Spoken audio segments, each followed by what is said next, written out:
All right. Welcome, everyone. For those of you that don't know me, which I don't think that's anyone on the call, my name is Alan Gill, and I'm a volunteer with Eagle Group. And today I want to talk about something that I call the job search canvas. And this is modeled after several different team collaboration canvas models. The idea being to get you a general big picture look at the major topics that need to be done. The reason why I'm previewing this is because it's designed to give you everything in a glance. So once I share my screen, you're going to see everything you need to see. There's no slides, there's no PowerPoint. It's going to be just this one topic. So it may be pretty fast, but I'm welcoming. I want to get your reactions to it, and I want to get your responses to it when I share my screen. So I'm going to start this up here. Let me share my screen. And I believe this is the correct screen, but we're about to find out. Okay, can everybody see my screen? It's blank. Okay, good. That's how I wanted it. Okay. Okay, awesome. So I'm about to scroll up here. The idea being, when you look at this, it was designed to be 2 arrows, but I couldn't get the graphics to work right. But the first phase is designed to be funneling into the right, and then that explodes into the second phase, which then focuses in on the customer on the right. So when you look at it, you'll see the middle column and the right-hand column.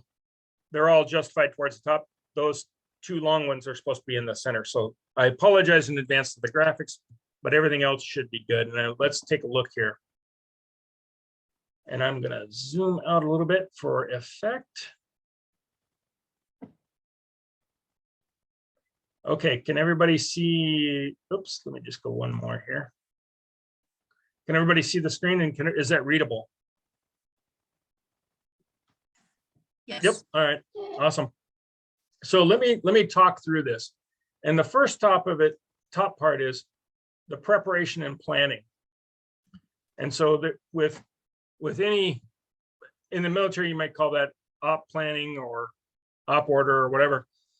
And then this is your positive daily effort. And when what I found in working with job seekers over the years is there's 2 places where things break down. One is piss poor planning or lack of positive daily effort. So these are the 2 key focus areas.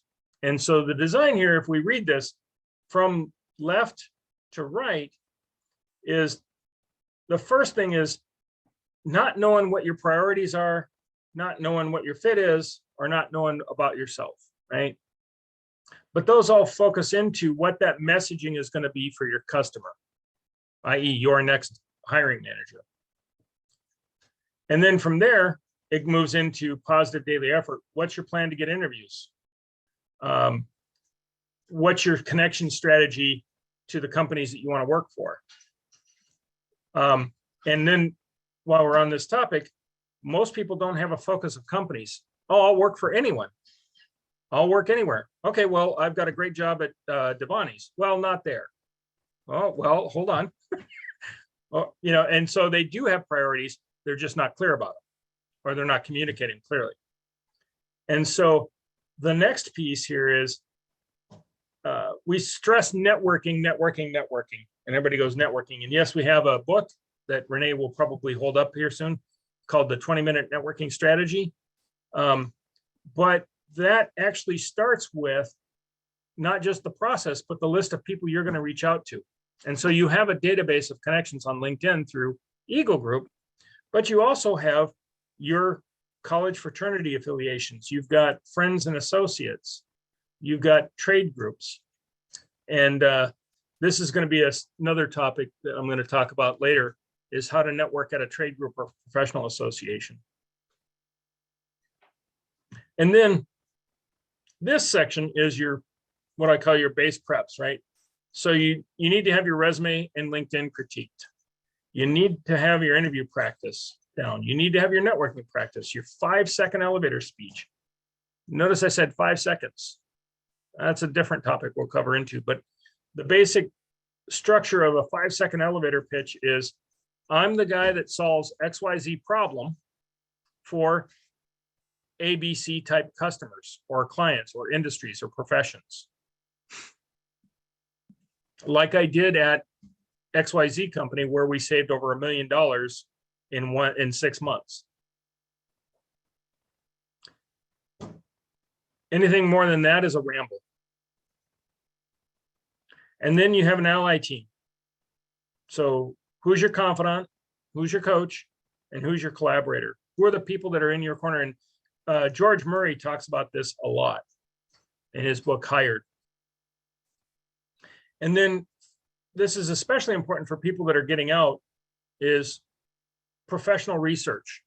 Research the professions that are available and appealing. I hear often people are coming out of the military saying, I want to be in project management. Okay, why is that? Well, they told me that I could do project management. That's factually true. But there's a whole big world out there beyond project management of opportunities that might be a better fit. And we had, I want to say Tim, not Tim. I looking at Tim Steiner's video. He presented recently on Find Your Why. And if you look on our YouTube channel for Find Your Why, you can see that in there, where he talks about knowing what options are available and what choices are a great fit for you. So down here we have resources, right? So we have our job search folks from Deed. We have job clubs. We have ONET, Project Got Your Back, Eagle Group on LinkedIn, of course. But this is just a smattering of the resources. The point being is find a place to gather them all together and consolidate them to know that this is your support for your preparation. There's salary surveys. There's interview prep videos on YouTube. And speaking of videos on YouTube, we have a star here who's done a great video on compensation negotiation.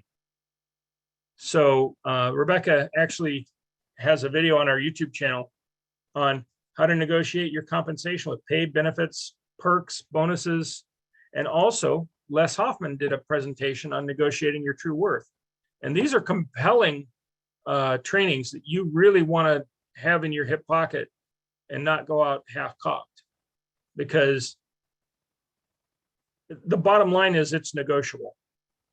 And you can get far more than, there's a saying by a famous negotiator, Chester Carras, that says, in business especially, you don't get what's fair, you get what you negotiate. And so being strong about what you're negotiating is important to becoming negotiation ready. And so just as a quick spin through here, understand your passion, understand your accomplishments, your reputation, and your values. Understand how you're going to know what a good fit feels like. Because it's not just about the work you're going to be doing, it's about the culture you're going to be a part of. And then what are your priorities? What's that next challenge that you want to take on? What's a role that's acceptable that while you're waiting for the ideal job to come along? These all summarize in your brand statement, which is to solve the challenge of for those who need you so that they can benefit how. Everybody makes branding too complicated because they start to delve into all about me. And branding, that's the reason this is written in this format, is because branding at its heart is not about you at all. It's about them. It's about the benefits they're going to receive from hiring you. Not about what you can do. It's about what you can do means or matters. And then how many contacts or network applications are you going to do a day? And where are you going to find them? And what do you need to do to be prepared to interact with them? And then how do you know which those companies are. And don't forget, I put top 10 companies. That doesn't mean top largest, right? There's a wonderful amount of opportunity in what I call the mid-tier market. Companies that are not Fortune 500 or not Fortune 1000. And we have a lot of them here in the Twin Cities area, but that we've got scads more that are not Fortune 1000 and are just as viable, if not more, for employment. And they'd be delighted to have you. And somebody who talks to them every day is our good friend Stephen Kozinski, as his role at the Workforce Center. So he's out talking to these people all day long, and he can share more in detail on them. So my next step is to take a pause and take feedback from you folks in the audience. So this is the part where you get to tell me what you think about this, what needs to change, what needs to be improved, what is your response or reaction to this, what's not clear, what are your thoughts on this as I presented this?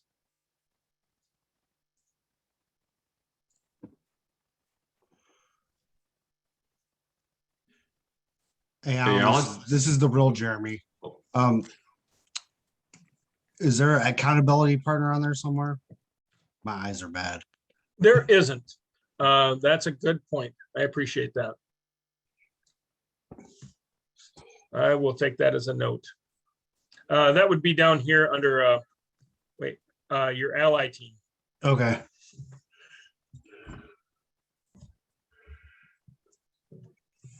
And I'm going to take note of that right now. Thank you.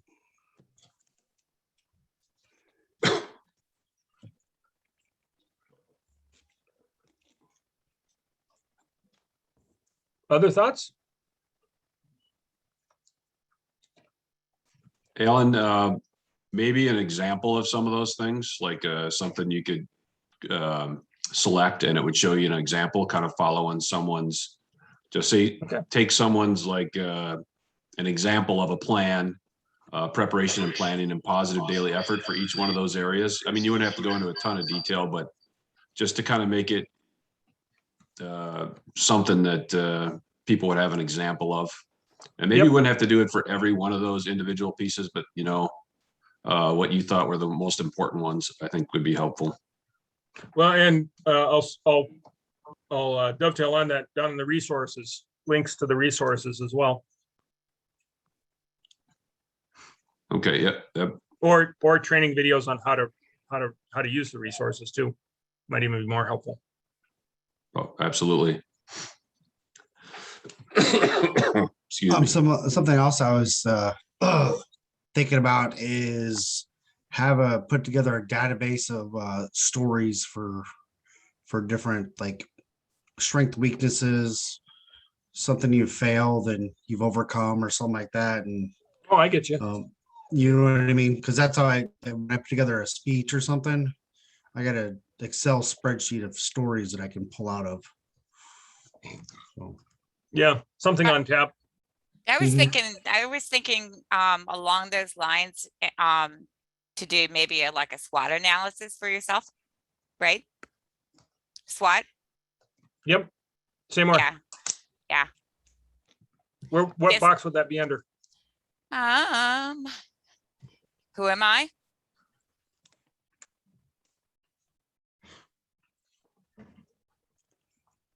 Okay. I got it. Thank you. Hey, Alan, I wanted to jump in real quick and Yeah. and maybe build upon.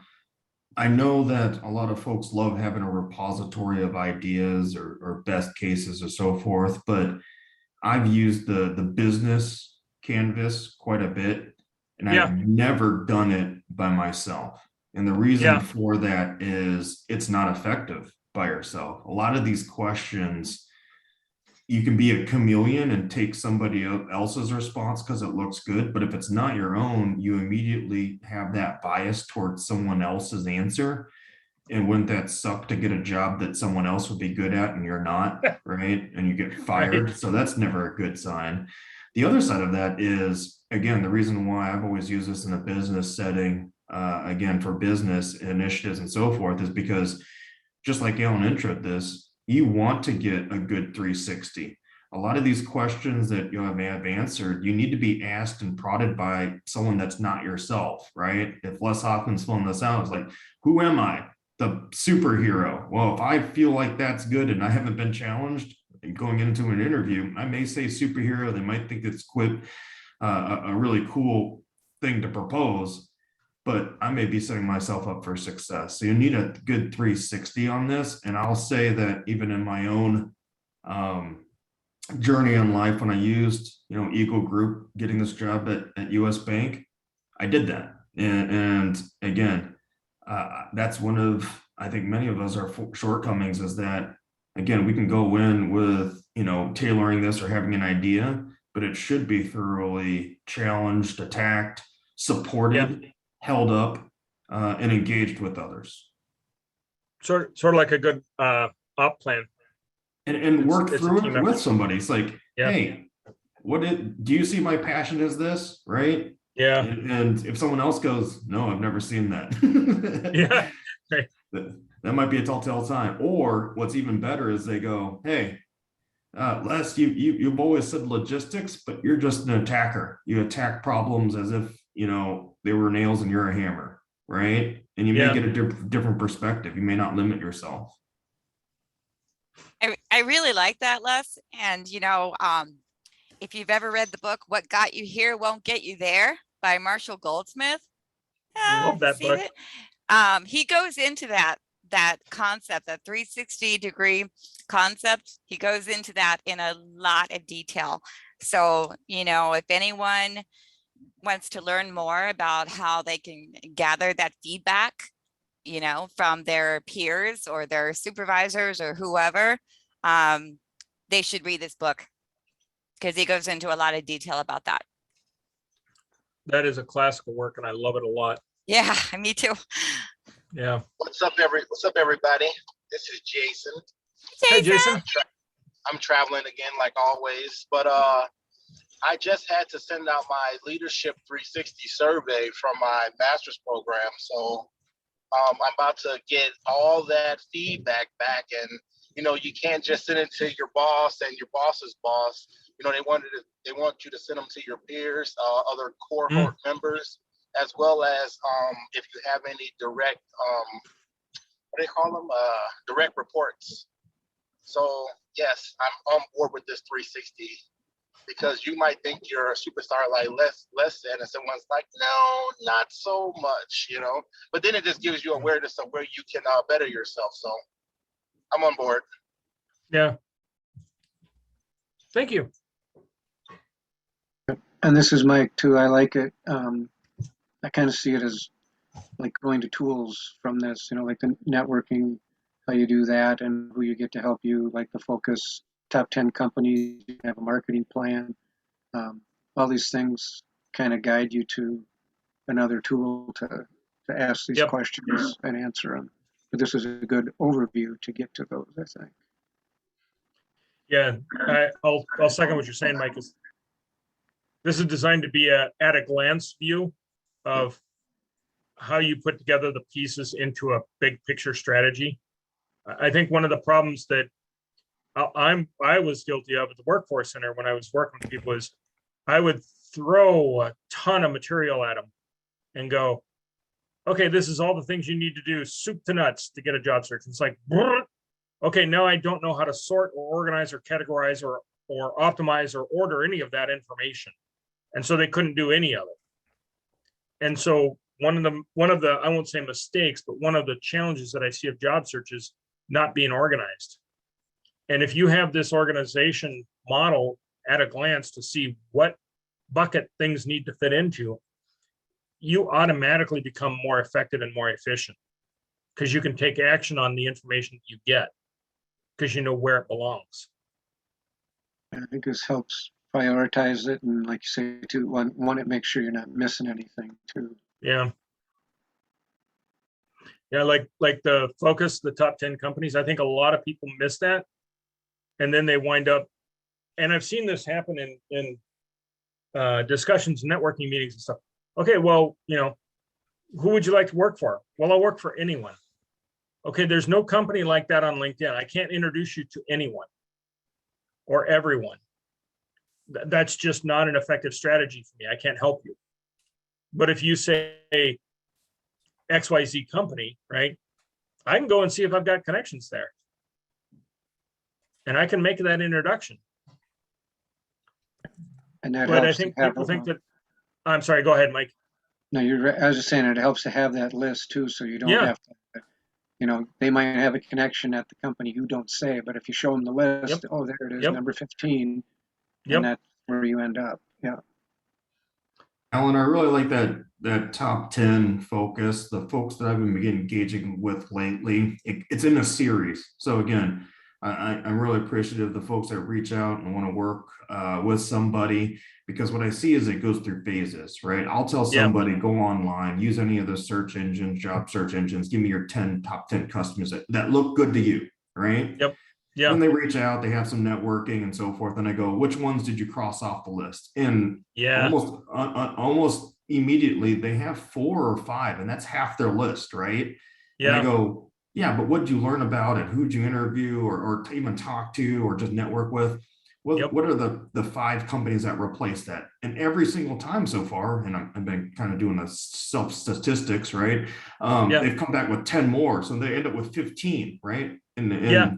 I'm not really judging them on whether or not they're following instructions, right? That's not the goal Yeah. here. Yeah. And then the next iteration, what they'll see is they'll cross off maybe another 4 or 5 and add another 10. So they'll have a top 20. But what Yep. I'll realize through those 3 phases is that now the industry will probably be, Emerge. maybe 2 or 3. Yeah. The role will be 2 or 3, right? Yep. That they really like, and it's starting to get synthesized, right? And I hate to say it, but I think too many folks, before they're engaging me, they're like, just like you said, Alan, hey, tell me exactly what you need. Well, I don't have a clue. I got to figure Yeah. that out, right? And this is a great way to say, you may have some questions, you may have some insight. Let's just talk about this. Oh, I don't like that. Perfectly fine to cross it off the list and update folks. Yeah. I agree, Les. Thank you very much. That's what I intended with that block there. Absolutely, is an evolving list. One thing I was So- gonna, Alan, ahead. one thing Yeah. I was going to suggest that you add to the resources. I don't really know what you meant by Department of Employment. Maybe you meant deed. I did. As far as like what? As far as getting connected with a DVOP or going Yeah. to the Career and Education Explorer, where I talked about that in my presentation. Yep. That's a good tool to use for researching current wages and demand. So I don't know if you wanted to put that in there as well as another Yeah, resource. Yeah, I can make a note of that. Absolutely. Okay. I can put the link in the chat if anyone's interested. Please. Okay. So does this help to have an at a glance look at your job search picture? Yes. I think so. Yeah, thanks. I like it, Alan. I like it. Thank you. You're welcome. Other The only thoughts? thing I don't see on here,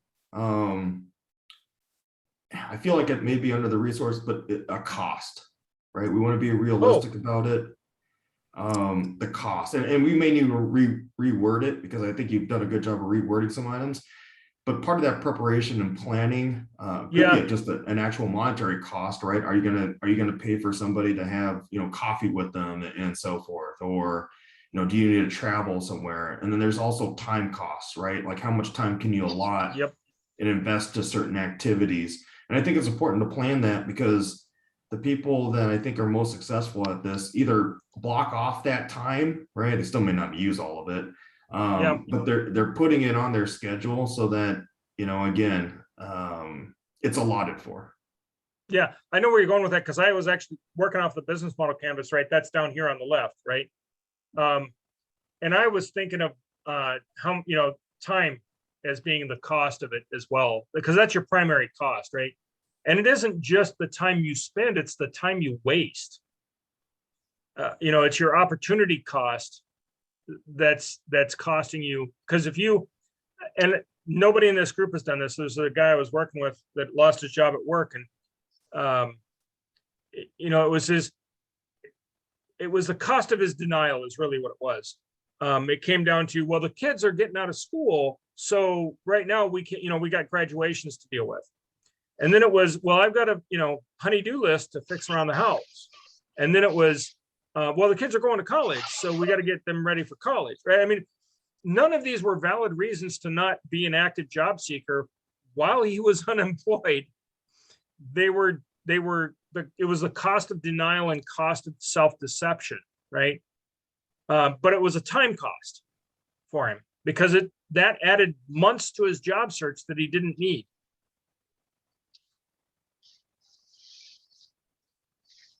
And so my point being is, you know, being focused on the time you're going to spend and the time you're going to cost, I think is something we can work in down here as well.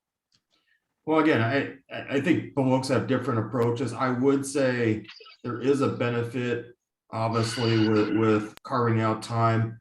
So two things, Alan, you brought up that I think are important. One, the ratio of engagement to like you getting actual good information may not be there. I remember when I was job searching, it seemingly was difficult. I would have, let's say, 10 meetings and maybe only one I thought was viable. I would still follow up with everybody, but one was actually viable for getting good information, actionable information I can attack on. Yeah. So I was meeting with 100 people in a course of a week, right? Either virtually, phone call, whatever the case may be, 100 folks a week, right? That was my plan, right? I met with 20, maybe 14, right? So then I go, this ratio, this timing, and so forth. The other piece was, I do believe there's still value in getting a physical cup of coffee, and I would pay, right? So I essentially put a budget towards that, right? So again, that may be more applicable for certain roles versus others, but I think there's a more personable touch with that, right? Breaking bread or drinking, you know, coffee with each other. So there you go. I love it. Yeah, the hard costs as well as the time costs, both is what you're saying. Yeah, and the cost of inactivity. I like that, you know, really there is especially if you don't have a job, like I was in the case where, again, the company essentially just closed, right? Yeah. Now, I mean, you're still paying rent, you're still paying to feed yourself and so forth. So there's definitely a burn off of, you know, cost there. Well, and I like your ratio of an effort to results, right? That could be a brutal ratio if, you know, you're keeping track of how much effort you put forth versus the results you get. Well, that's to this. So when we think about this and think about how many people don't go into sales, right? A lot. And even some of the people that are in sales aren't very good. Yep. But in the essence, we're all trying to sell ourselves, even when we have jobs, about how great of a job we're doing or how great of a job we will do, right? Right. And with that becomes very highly correlated value. And if you don't believe in that, then you're probably either misguided, or two, I hope that you have a very good leader that looks through past that and actually evaluates you fairly, right? Because if not, you're getting underpaid. Right. And I don't say that facetiously, but to be overpaid, you have to really bring it. And oh, by the way, be articulating exactly what you're bringing to the table. And an example of that is, hey, I manage a P&L of, let's say, $10 million. My growth ratio is over 15% year over year. That's why I get funded investments of about, you know, $1 million in IT development. Right. And what I can do for you is exactly that, day in, day out, right? And someone that is able to phrase it like that and be able to deliver on it like that, they have their own business job search canvas, and they also have their own development canvas. Yeah. So that's why, again, I think that this overlay, Alan, is pretty impactful, something that you can do in your job search. But if you just, again, take a look at this essentially every year or quarterly, this becomes your professional development plan. Right. Yeah, you're right. It's a job engagement plan or job development plan for yourself. Thank you. Yeah, I just got one comment and Yeah. that's from the sales side of things. They always used to tell us that if you made 100 contacts, you would get 10 meetings. Now this is like nationwide, Yeah. right? Statistics for sales. So 100 contacts, 10 meetings, 1 sale. Yep. But that's a shotgun approach. You guys are talking about something a lot more focused here. And I think your percentages will be a lot higher if you do the due diligence. So same thing with sales. If you actually made all the effort and found out about all the companies and got to the right Yeah. person. So, but yeah, excellent though. Very good. Awesome. Thank you. All right. I get the sense that somebody else wants to say something.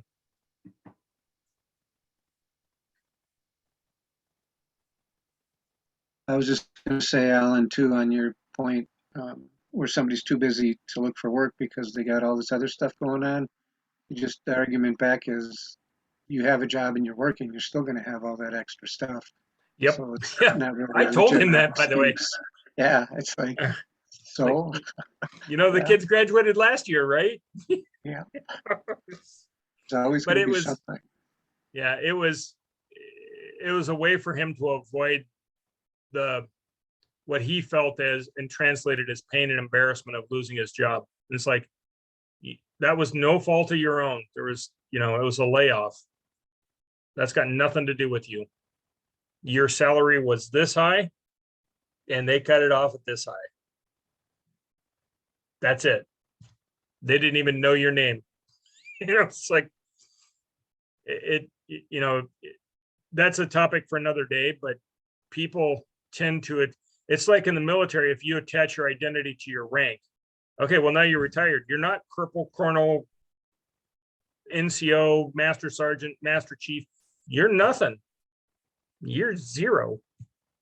And that's how some people feel if they've been in a career for a long time and they're a project manager, blah, blah, blah, whatever. And now they're unemployed and they're laid off. They're nothing, right? And they internalize that and they bring that into their job search. And that becomes a barrier to job search, just like not having the right tools or the right process.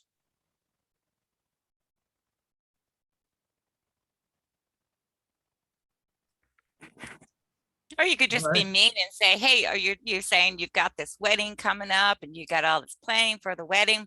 Well, guess what? You're not going to be able to afford that wedding if you don't get a job. How you sending the kids to college? if I would you are never, ain't I employed? would never say that, but I'd be thinking it. Right on. Well, the happy news is he did actually get his head straight and actually get employed in a job that he loves, and he's still there. So it was good, but I just feel bad because that was, basically a year that was gone that didn't need to be. So anyway, I appreciate everybody's comments. Is there any other final thoughts or reflections, or is this useful for anyone?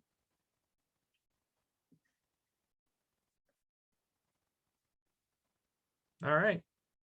Well, I will close it out. Thank you very much for taking the time to collaborate with me on that. And thanks for your contributions. And I will stop the presentation at this point. Thanks, everyone.